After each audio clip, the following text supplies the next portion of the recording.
Your questions. I don't, because you are the best storyteller I've ever had on the show. There's no re there's no reason Thank for a you. question. You just go right on, and you've got it all. I mean, and you even could tell a metaphor and a story, and you could stare like a like a like a what? What kind of dog was that? The sheep? Border collie, border The collie. border Yeah. collie. Oh my gosh. You should be on. Well, Yeah. never mind. You're going to be on the stage eventually, because you just tell a story like nobody else. Thank you. Well, so the next That was thing, intermission for those who are watching. We got another whole hour to go. So this is a long. yeah, I try to make it step by step, so for somebody it will be more effective. So you need to understand that in this state you move on adrenaline. So just for many people who think, oh my God, how that possible? Oh, that was very scary. I got a lot of questions from social media about that. Oh my God, you're so heroic. It was probably very scary. No, it is not scary in that state. You are incredibly crazy person on adrenaline, and most of the people can do things which they would never imagine they can do. And many people would not even remember that what they do because Mhm. they're not that mindful. So by that moment, I didn't sleep properly for 6 days because I was sleeping in bomb shelter. Mhm. And I mean, when you sleep with a crowd of people, some of them snoring, some of them sleeping in 1 a.m., some of them waking up at 5 a.m., which is lovely. And obviously, when you tell them what you think about them, they don't like you verbally. So, yeah, it was lovely 6 days. And you were in constant dangers. 26, there's intelligence killed around your house, tank attack, with all the bombs and everything all around your house, which is again another lovely moment. So you can imagine my body at that moment, it's completely on adrenaline. And we didn't have much food because basically you could only use cash. Personally, I didn't have much money because I ATMs didn't work. Banks were closed for several days. So we didn't have a chance to buy the food, and the shops were closed as well. So I was pretty much eating some apples. My mom had some meat and stuff like this. It was no time to eat because we were consistently hear this kind of sirens, and we were bombed occasionally. So you didn't have time to cook. By the 12th day, everybody were eating all the time because they start cooking in homes and bring the things in bomb shelters. So they were eating consistently, which is lovely. But I wasn't there by that time.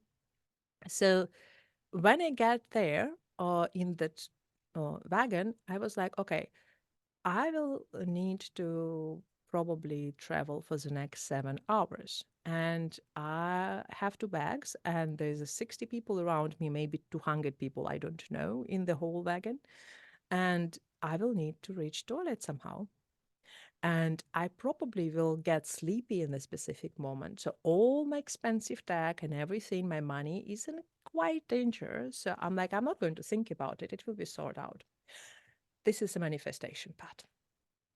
So Um, I mentioned that I just stuck to that Marine guy.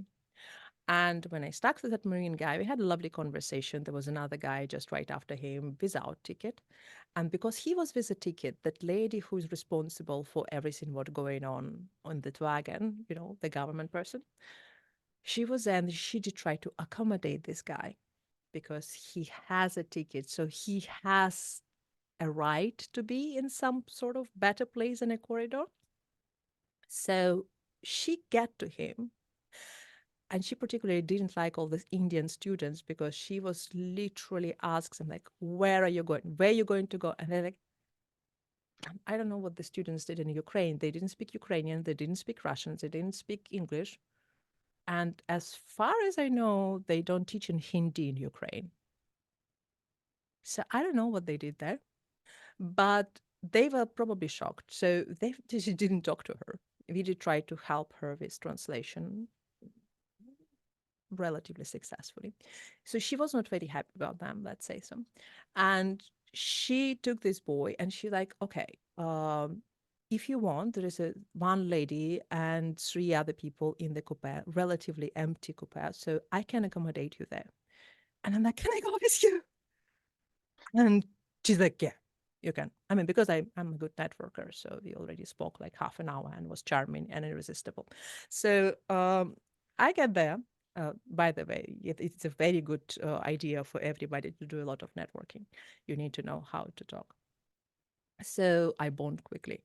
So we get to that coupe, and there was really one old lady, and she was particularly like a lady from the old movies, like, charming, royal, probably, some way.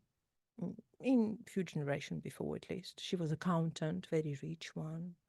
And she spoke about many stories from her life, generations back. She was lovely.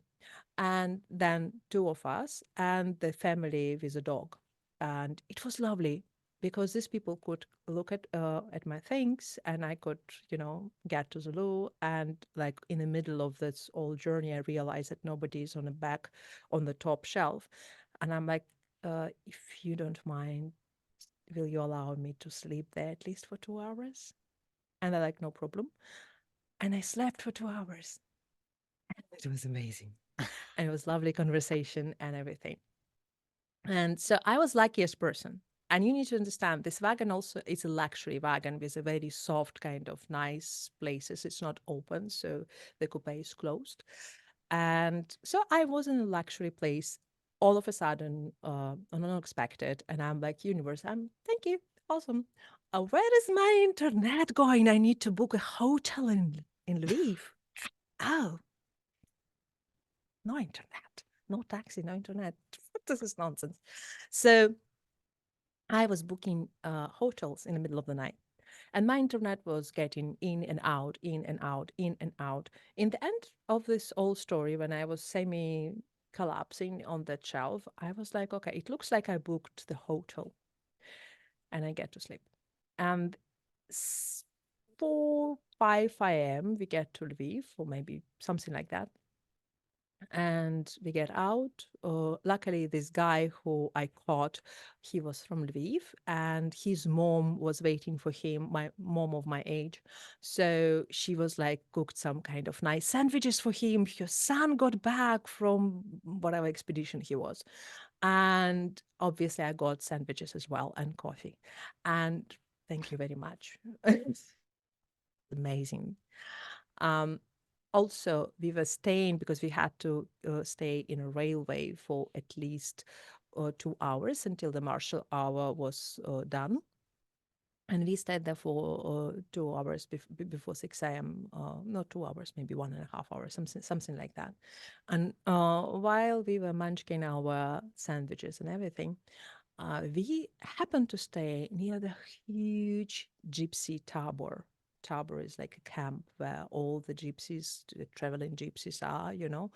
They do a lot of begging, they do a lot of stealing. There's quite a mafia there, and it's not a judgment, it's just what they do in that specific. You could understand what they do based on that, what they do. And in a time of war, basically, many of them show themselves very nicely. So they were fighting with everybody against Russians. And for the time, it's like, what happened when you are fighting against the same enemy, you are no longer in a construction or different situations. So I saw how the gypsies stopped a few pickpocketing guys, and they were like really angry with them. They were like, don't do it, because they were top of the mafia. And we were standing there. And you need to understand, this is ladies who, like, can do that border collie thing to you and take all of your money, you know? And they were sitting there, these young ladies looking at you like this. I'm like, don't look at that girl if you don't want to leave all your money. You can, I mean, they're powerful. And it was interesting to stand and observe the different type of danger. And I would say in a normal non-war situation, I would be really scared to even stand where I was standing in that specific moment, because it's a different type of power. It's a social criminal kind of power. Um, there was an interesting situation. The most upsetting thing I ever saw in my life was an Instagram girl with fake lashes and nails. and silicone lips, but without makeup and not brushed at all, because it was the scariest thing I ever saw in my life. It's like, you couldn't take out the things which are permanent, but you still didn't put 3 kilograms of makeup on you. And she was scariest woman. And she was not happy as well. I mean, I'm sympathizing her. I try to. And she had that kind of dog, which is also very small and it was also scary. And I was like, that's an epitome of this modern world, because you see that kind of, you know, Instagrammable girls who would be like, oh my God, I'm doing this and that. Oh my God, what are you saying? And then she looks really different with all of that kind of glam kind of thing. In my Facebook, I saw real heroes, in my old, that was a huge dissonance, when you see the real heroes, people who yesterday were IT people, who were engineers, who were farmers, who were accountants, and today they go and start protecting their country, because many men in that specific moment, they were just protecting Kiev. I mean, men like yourself, women like myself. I personally didn't do it, and I just need to give this disclaimer all the time. In the school, we had this check-in when you throw a grenade in front of you. You have to give that kind of, they need to know how far you throw things. We had that military preparation in a school, and I know exactly my data. That's why I'm not in army, guys. It's important to know. I throw a grenade 1.5 meters long. It's literally under my legs. I'm dangerous. So I know the number, and I shoot also very bad. So I know exactly where I shoot. I know exactly where I throw grenade, and I literally suffocate myself in the that anti-gaze kind of mask. And not for me, sorry. Okay. Uh, so yeah, Disclaimer over. Good. All right. that's important, because many people ask, why didn't you do that? You look strong, you're tall, and stuff like this. I'm strong and tall, and I throw grenade under my legs. Yes, but I'm marketing genius, so I try to use my brains for fighting against war, so that's important.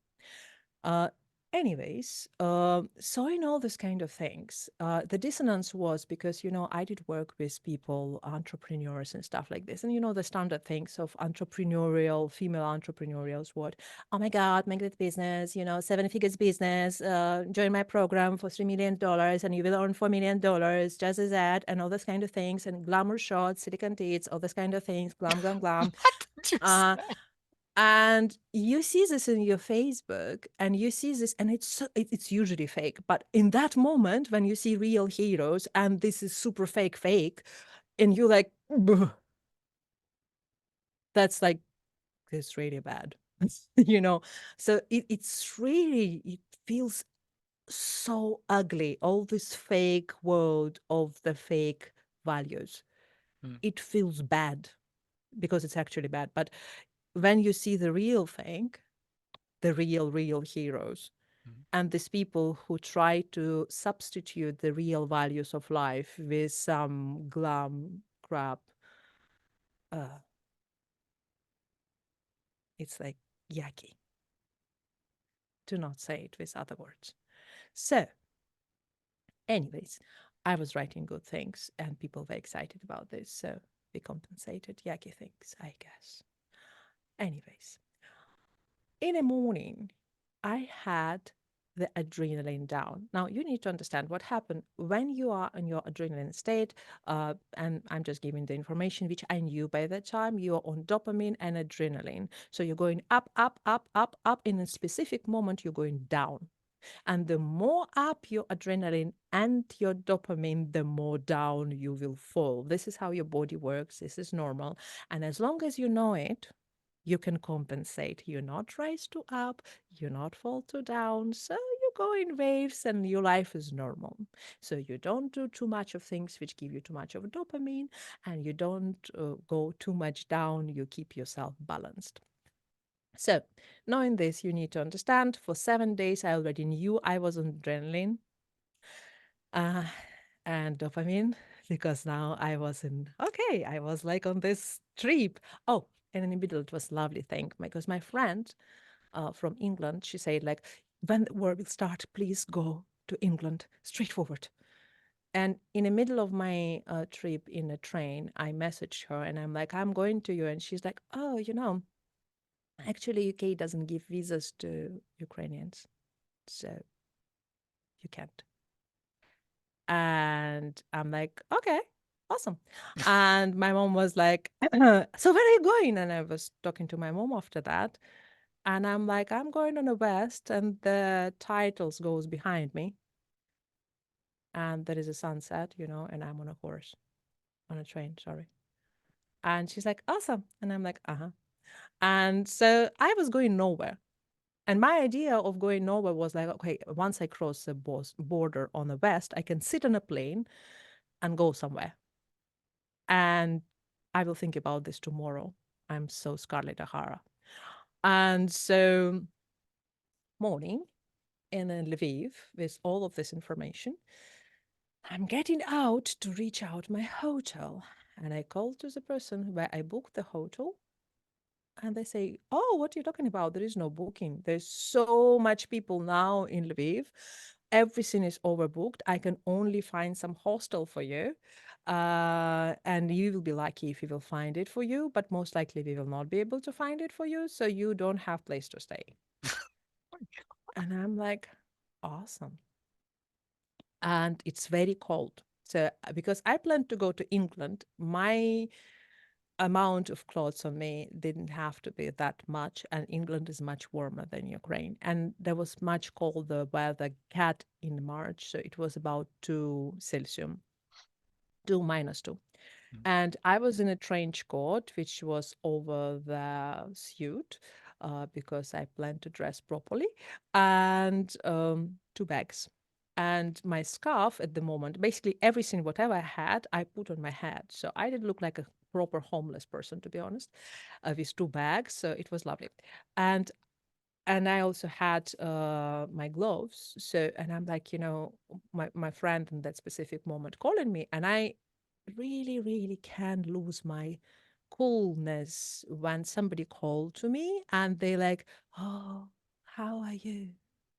How are you doing today? And they have with all the kindness, they drop me and they kill me and they like, because now they sympathize in you and like, life is terrible actually, because now you understand the whole situation.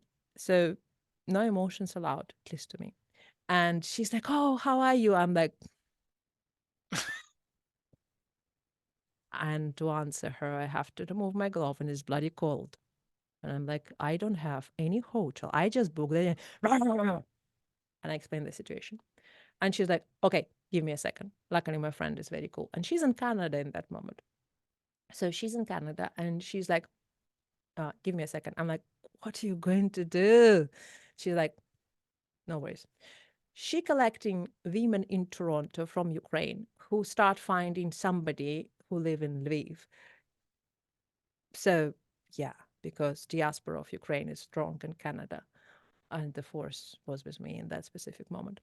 And in that specific moment, my dopamine goes down, and I feeling it almost physically because I'm in the middle of nowhere in an empty city, 6 a.m. I'm with that little bag on the little wonky kind of something, which is creating a lot of noise because there's a lot of stones on the street. And I create crazy amount of noise. And I kind of feel that everybody who sleep in this city, they hate me right now because I'm the noisiest, terrible person in the world. I would hate myself too as well. I mean, you can imagine it. This kind of, sound of that kind of wonky wings and that. Ugh. And my everything is cold. And I'm like, if I would have $1 million, I would literally make a fire from them because it's bloody cold. And you have all the money, but they're all electronic. And you're like, that will be the stupidest death ever. The person with money, with everything, just will freeze here on the street because there is no way to go. It's too early for cafe. There is no place to go. And I'm like, that is the stupidest death ever. And the only reason I'm not dying in that moment because it's stupid. So I'm like really prompting myself, and no, you're not going to die this stupid way. And I'm so angry.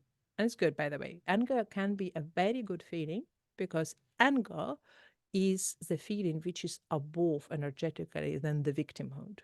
So depression is basically when you lay down in the snow and you die there peacefully because you're like, okay, I'm depressed. I'm not going to do anything. Thank you very much. Goodbye. So that's why, and we were talking with you about suicides and everything. That's why depression many times considered as a protection from the suicide because you don't do anything. It's very important thing you do not to see the difference. Aggression is an active state. So because I know all of that, I also observe my emotions, and I'm like, okay, I'm going to be angry. That I can do. So I'm like, that's a stupid way to die. And so I'm not dying. And at the same time, I have 20 women from Toronto who is looking actively for somebody, and they're talking with me. And every single time I have to remove the glove, I hate them all, and I love them all because they're helping me a lot. And I mean, but it helps me to hate everything also as well. So, and I understand that in a moment when I was booking, there was always advertising on the Hotel Lviv in the city called Lviv. And I'm like, yeah, that's advertising. Why would I care? And I'm like, what if universe told me to book the Hotel Lviv instead? And I was stupidly ignore it.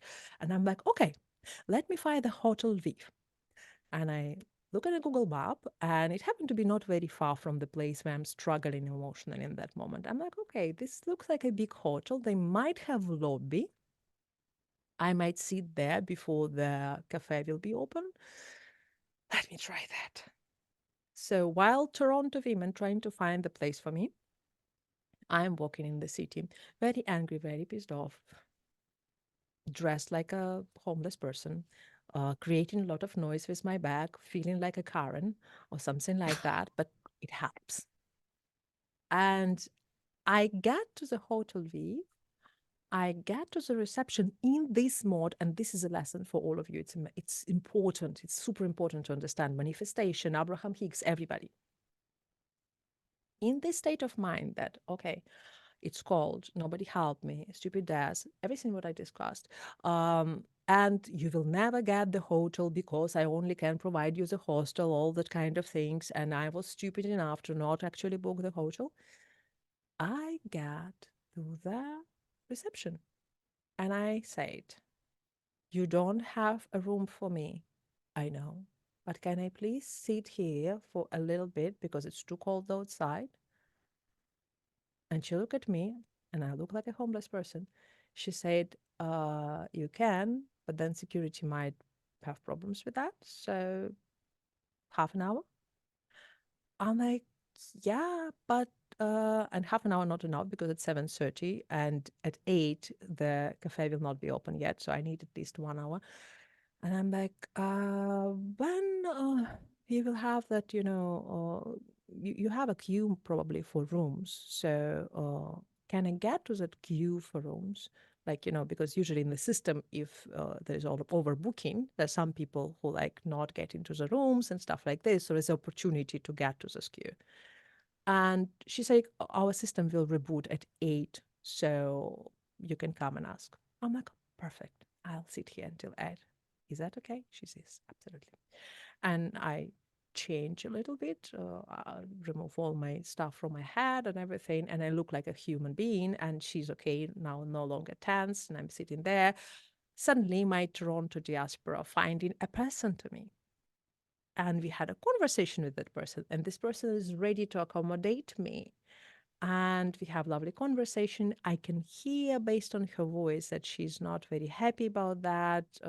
Not in a way she's not happy, but it's always uncomfortable to accommodate unknown person, God knows from where, from Facebook or whatsoever. And it's the beginning of the war. People are not yet habitual to all the things which happen. So it's a little bit complicated, and I can sense it with all my feeling. And I'm like, no problem, I understand it, just a couple of days.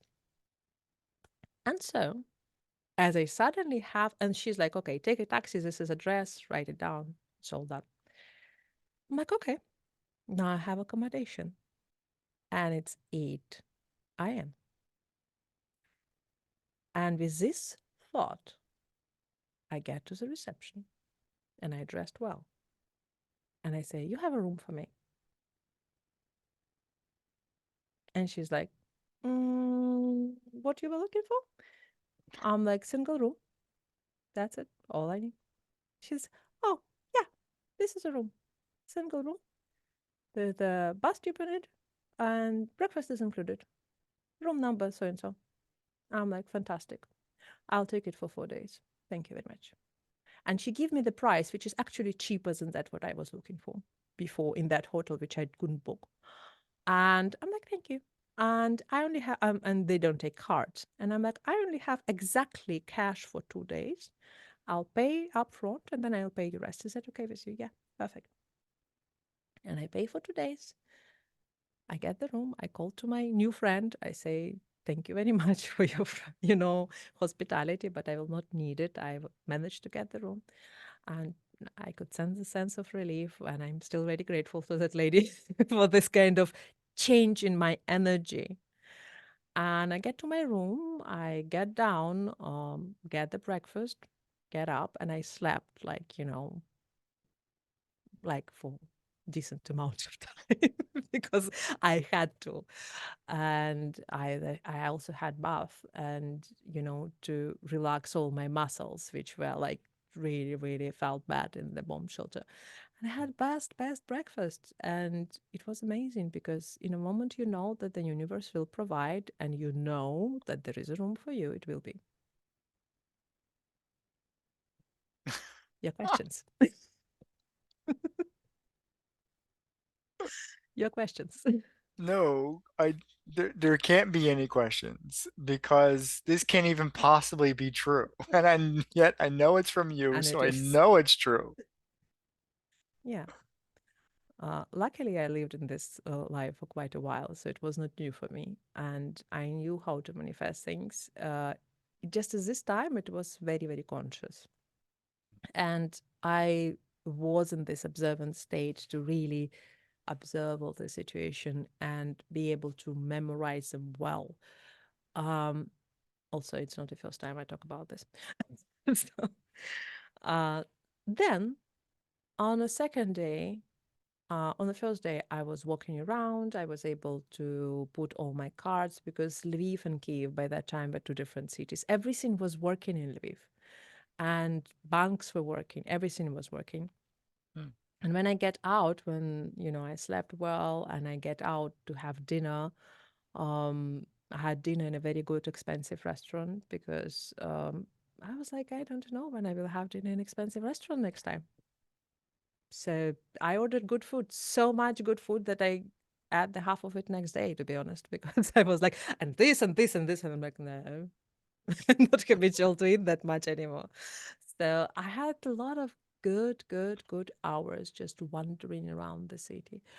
And then when I finish everything the next day, I was again walking around and I start noticing that, they start preparing for the war because they put the sand sacks all around, like to protect the statues, to protect the beautiful churches and glasses and stuff like this. And there were several times sirens when I had to go down in a bomb shelter in a hotel.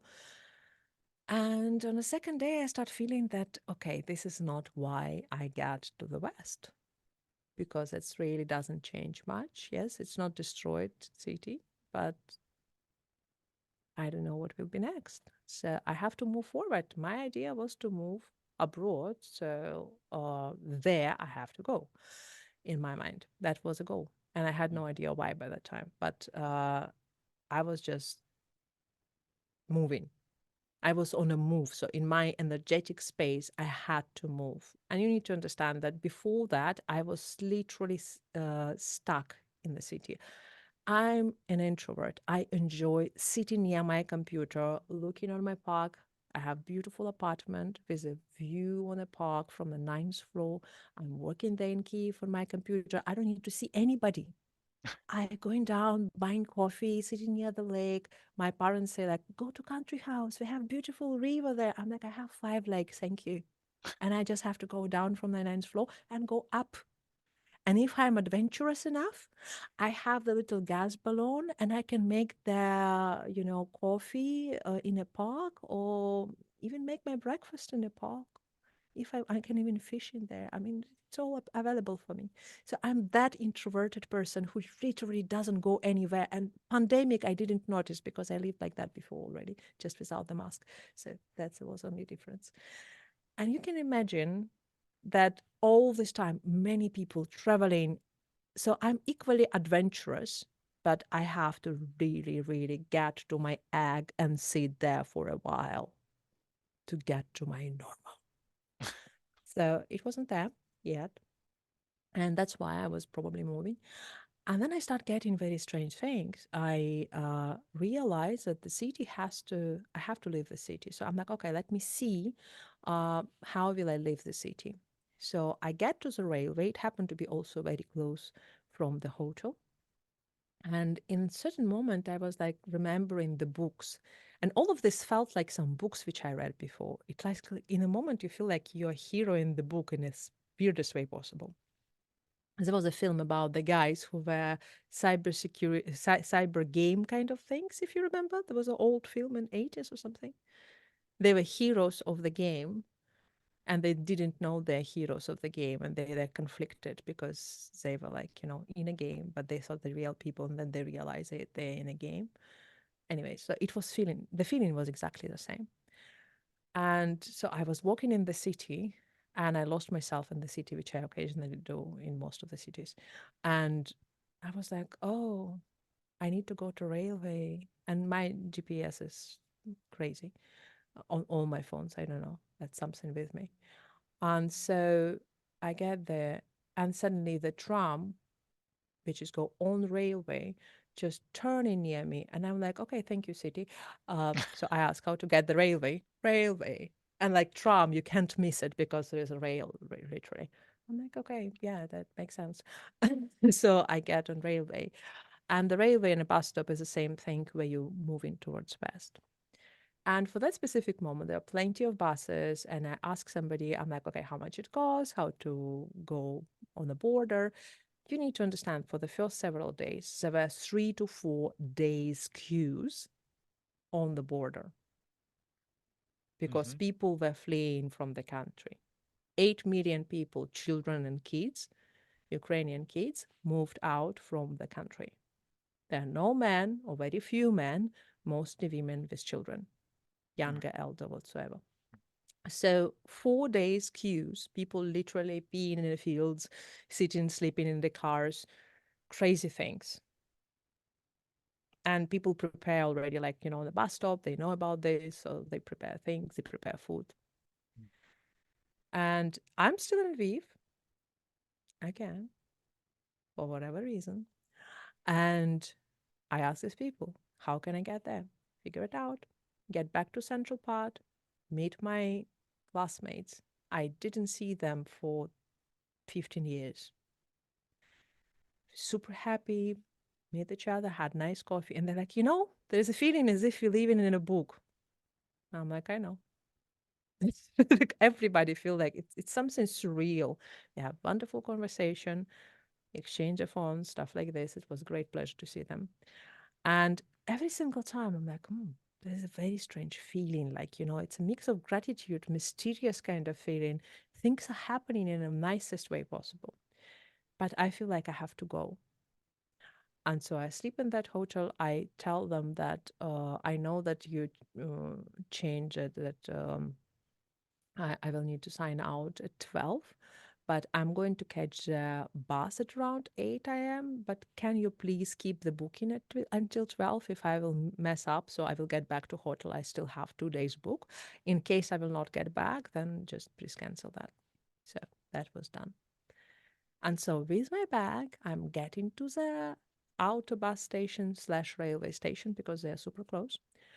And in the morning, and the tram stops, there is a super big crowd, a traffic jam, and things like this. And I'm going up and getting to the bus station, and there's like 24 huge buses there, and all of them called refugees, refugees, refugees. I'm like, lovely. And I get to the bus drivers, and I'm like, can I get, what should I do to get to any of these buses? And they're like, oh no, there is a queue for 4 days to get into these buses.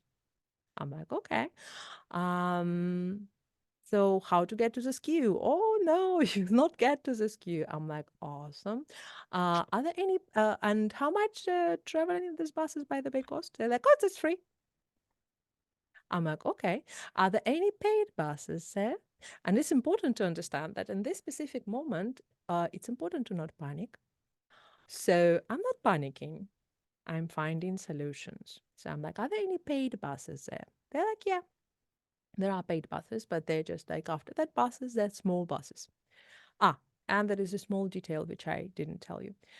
I was trying to consciously manifest what is my next destination. I didn't plan the next destination because I literally have no idea where I'm going.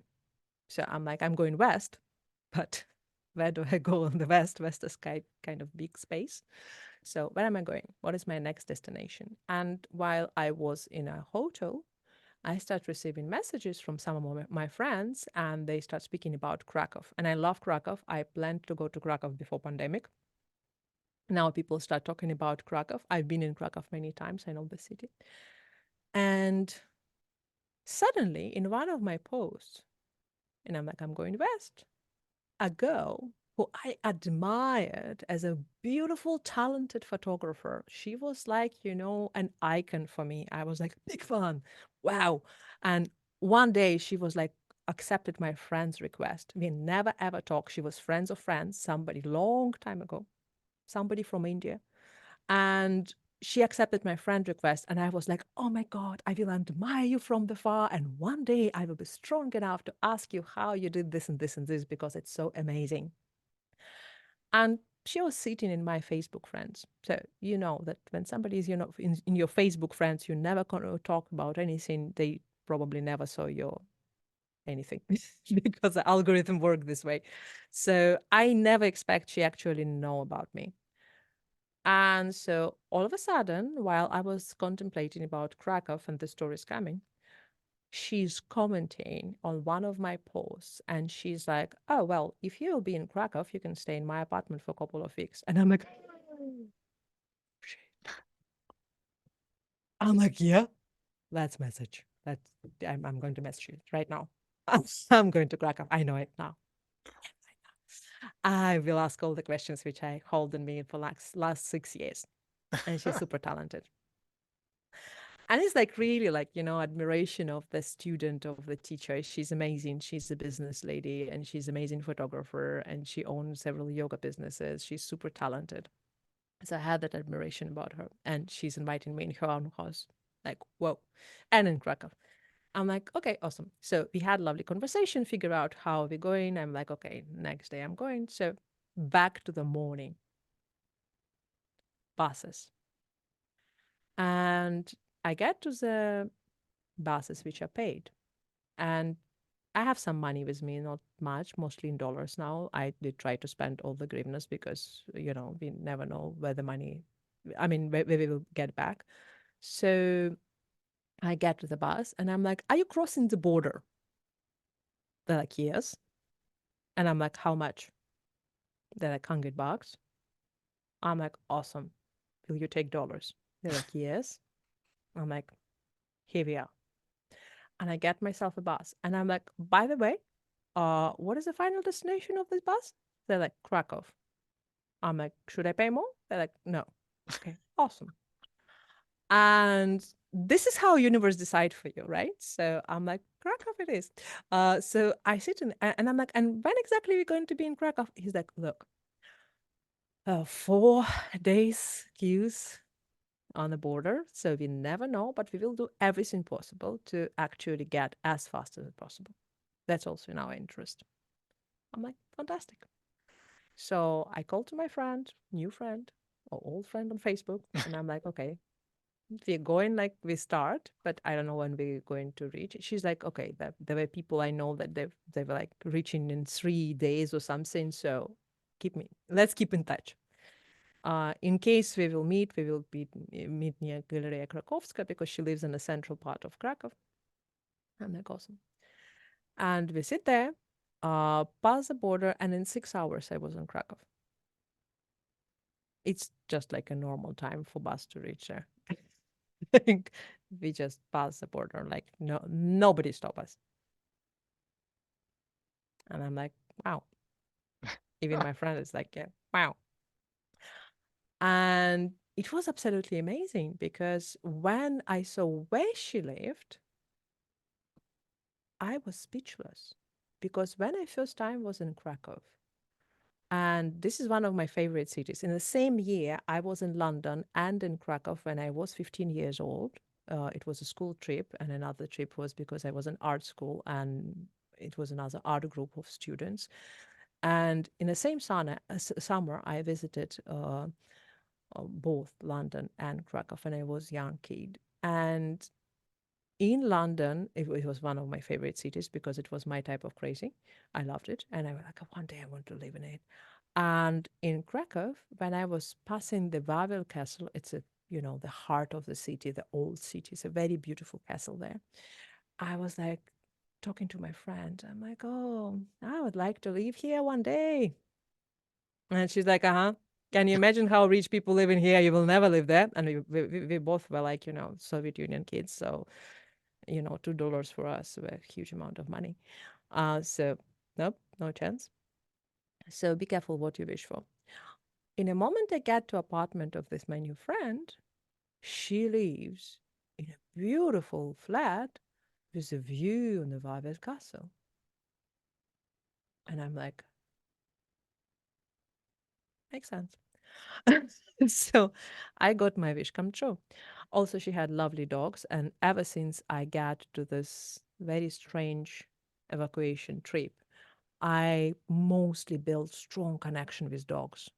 So these dogs were living on that nice sofa where I was living now. And after a couple of days, they decided it's time another dog she adopted. So we get bond so well. They were my best friends. We woke up together. We were walking together. I love dogs. It was good. And they felt like I was like obviously not in the best mood, so they were helping with all the warmth and feeling. It was amazing, really. So I'm very very grateful to her and to her dogs. And also because she's the owner of a couple of yoga studios, she was also, oh, so would you like to go for this and this training? And the trainings were weird, like the art of mastering your yoni or something, female energy something. It was very weird, especially when you're extremely stressed and somebody talking to you about, "Mm, if you want to get a millionaire husband, this is how you have to breathe through your genitals." I'm like, exactly. That's exactly what I need right now is breathing through genitals. Uh, so it was all very interesting experience. Oh And my God. then, I was working when I was working in London and was not doing the weird yoga practices. It was very interesting because when you understand that you sleep well, you have your food. I luckily earn good amount of money, so I had money to accommodate myself and buy food for myself and things like this. I didn't ask for any help from her or from government, except for the temporary accommodation, of course. So I could provide money for myself. So I was so grateful. It was extreme level of gratitude. And honestly speaking, I still missing that because it was such a genuine level of gratitude for life that I would like, to put it in some, you know, some preservation and keep it for myself because it was such a beautiful feeling of feeling alive, feeling genuine, feeling real, literally touching the walls, not necessarily breathing through genitals, but that's also cool. So all the things. I was lost in the city, which I loved since I was 15 years old, and it was really amazing. And then my amazing friend, when I and everybody were having a problem with finding the flat in Krakow because everybody get to Krakow or other big border cities. And I was like, wow. I mean, I hope you not hear my neighbors, just in case there is some noise. So, basically, what happened next when I start looking for the flat? Everybody were like, "Oh my God, there is no flat." There is no flats. There is no flat. There is no flats. There is no flats because nobody have flats. And I was like, I just saw the situation with the hotels. It's not true. It's not true. There are flats. And I believe in it. And I try to believe in it. And everywhere there is no flats. And it's so difficult to believe in it when there is no flats at all. And I'm like, no, there are flats. There are definitely flats and it will work. And I believe it will work. And then I called to my friend about a week, probably, or 2 weeks after. And it's like, the end of hospitality of my great new friend, because obviously she expecting the new guest and she didn't expect for me to stay longer than 2 weeks. And I was like talking to a friend and I'm like, you know what? I don't really know what to do because there is no flats and I don't know what to do. And she's like, oh, you're looking for the flat in Krakow? I'm like, yeah. And she's like, okay, I found the flat for my sister, but she moved to Austria. So let me ask to my friend. And I got the flat. Yeah. Go so it was really, really crazy. And when I got a flat, I had amazing girls' night out because my new friend have obviously friends. And because I'm an introvert, I was missing for so many things like that. I never walk out. I mean, there was pandemic after all. Nobody walk out anywhere. I mean, so we had wonderful night out, like, wine here, there, I pay, she pay, other girl pay, we all, I mean, it was amazing. And then we, you know, and because we were so open, and my friend asked me some questions, and I was doing some tarot for her, just like a fun and courtesy, and I answered a few questions for her, and it was a little revelation for her. I saw it, and I'm like, oh, it looks like I was here to answer those questions because I knew the answers, but she didn't ask me the question. And now she asked me the question and she received the answer which I knew I have for her. Because as a coach, I usually know some answers when I talk to people. I'm like, oh, interesting. That looks like I have a mission. And that was true. Because the next time and next time and next time I start meeting people and I start giving people answers. And it was really, really crazy. So much so that I was meeting people, there was something happening, we had long conversation, and they had the aha moment. And I'm like, oh, so I have an interesting mission. It happened to be. Every single meeting ever since I had a goal and I knew what kind of goal I have. It was very evident every single time. And I had to find the solution for them, and it happened. So you can imagine how the things happen. So much so that occasionally when I was losing some kind of accommodations or I was losing some connections, it was evident that the next mission is happening. And I start seeing things like when we don't manifest, most of the time we just have specific fears, and our logical mind and our emotional mind working differently.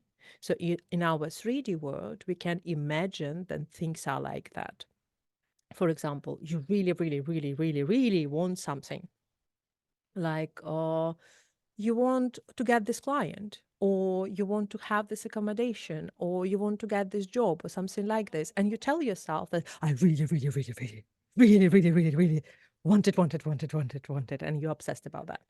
And you really, really, really, really sad that this client reject you or that person reject you or this didn't happen or something like that, and you start struggling and grieving about this and you're sad about this and you create all the story about this. Meanwhile, on your subconscious level, you rejected these people.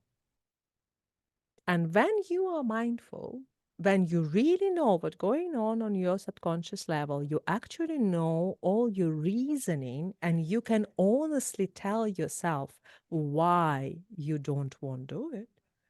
Most of the time, you will find out that you try to avoid the situation because you're actually benefiting of not having this. And when you really, really know it, when you start analyzing the situation, you'll be very much surprised that you will never reject it in your life. And you always got what you really, really wanted. It just in your mind, you thought you want something else. That sounds like absurd, but when you get down to your feelings, It's really crazy.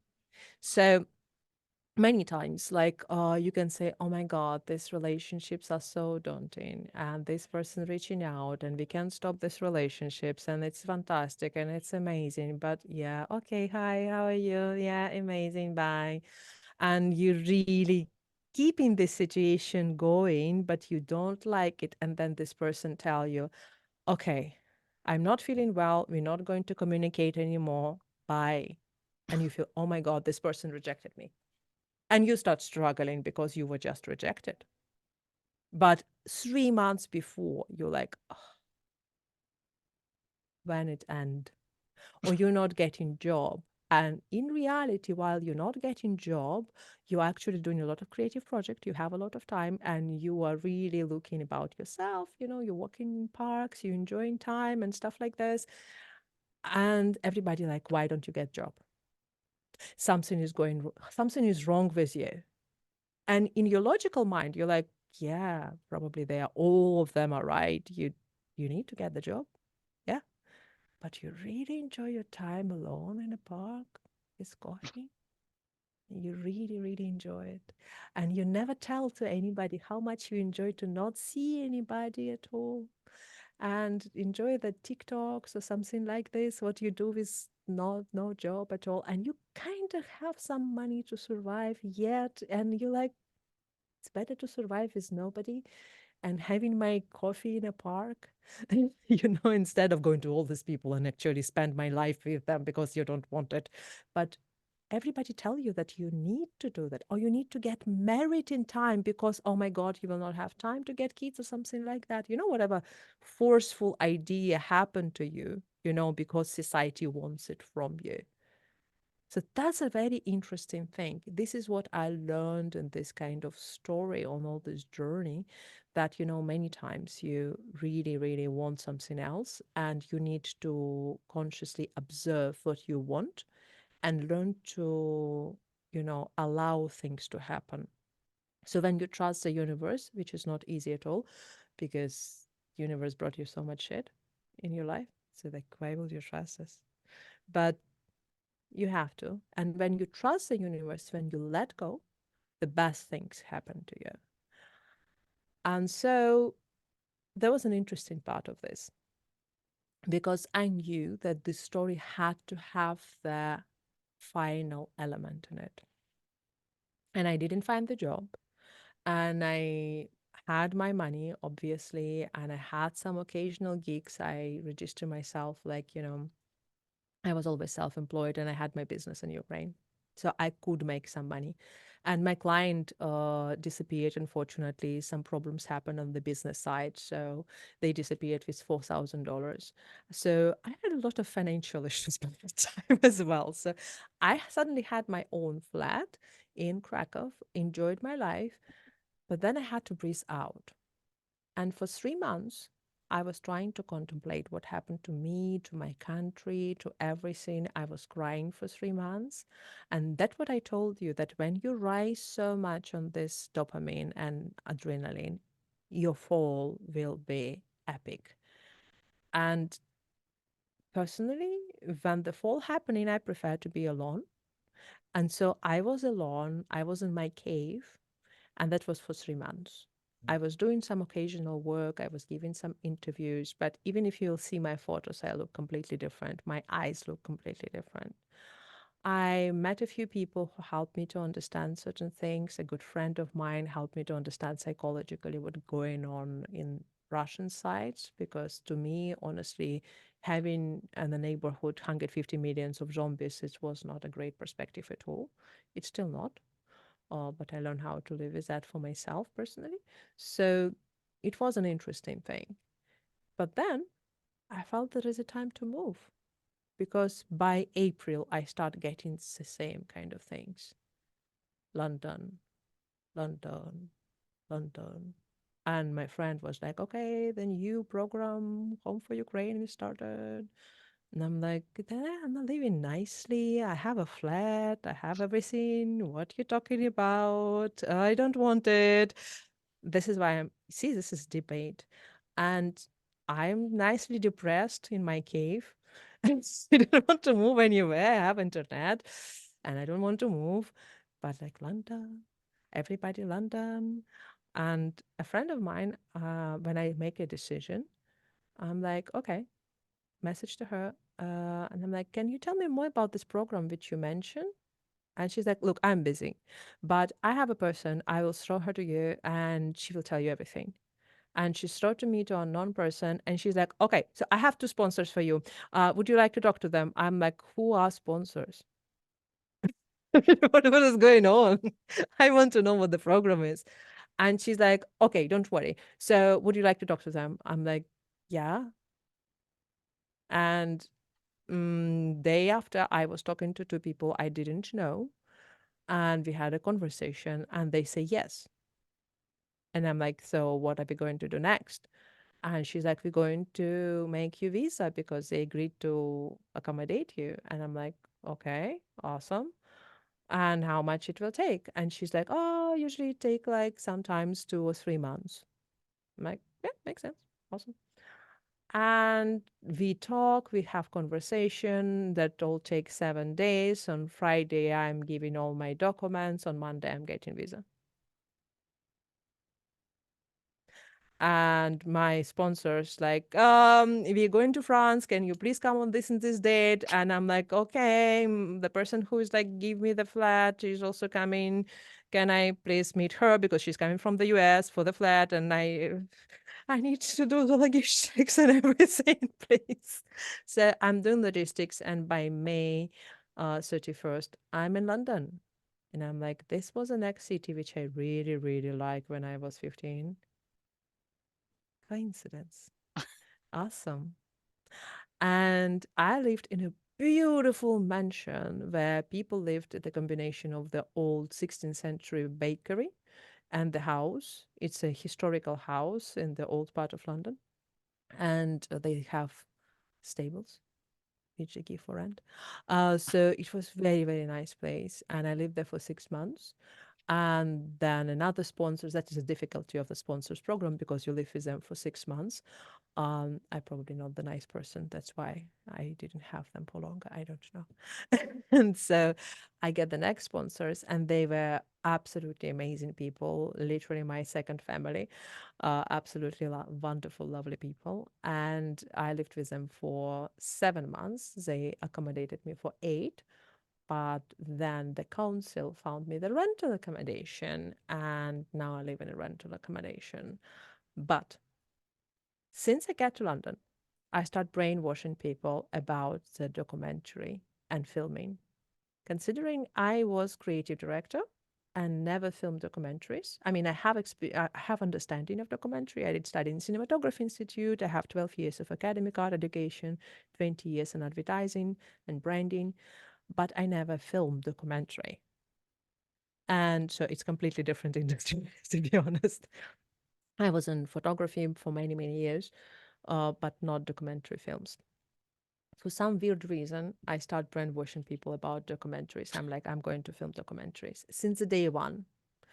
And then my first sponsors are like, "Oh, my daughter is director, film director." And I told her my script, my idea, and she's like, "Oh, it's amazing." I'm like, "Would you like to be director for this film?" She's like, "Absolutely, that's a great idea." And I'm like, "Awesome."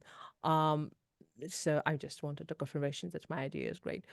So then the December 2022, because I'm a great networker, I was networking and I know half of London right now. So I get to some lady and she's like, yeah, that is interesting people. They send ambulances to Ukraine and they just gather money and they buy ambulances, pack them with medical aid, and they send them to Ukraine. They're amazing people. They need website. Do you do websites? It's volunteering work.